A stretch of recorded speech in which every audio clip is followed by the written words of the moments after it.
Hello everyone, আজকে আমি আমার এই করসল গাছটা আপনাদের সাথে শেয়ার করছি, যেটাকে ক্যান্সারের প্রতিরোধক হিসেবে ধরা হয়। মানে আল্লাহর কি রহমত, আমি চিন্তাও করতে পারি নাই যে আমার করসল গাছে কখনো আমি ফুলের দেখা পাবো বা আমি ফল দেখতে পাবো। এই যে দেখুন, আপনাদেরকে আমি দেখাচ্ছি, জুম করে নিই। এই যে দেখুন, আল্লাহর রহমতে আমি আজকে সার দিতে এসে এই একটা করসলের ফুল দেখতে পেলাম। যেহেতু একটা দেখতে পেয়েছি, তাহলে আল্লাহর রহমতে হয়তো বা আরও ফুল আসবে। এই গাছটা কিন্তু খুবই উপকারী। এটার পাতা হচ্ছে আপনারা চা হিসাবে খেতে পারেন।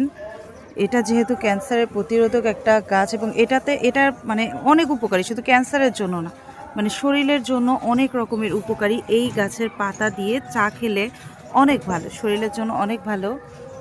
তো আল্লাহর রহমতে যেহেতু আমি ফুলটা, মানে আমার মনটা এত খুশি হয়েছে এটার ফুল দেখতে পেয়ে, আমি চিন্তাও করতে পারি।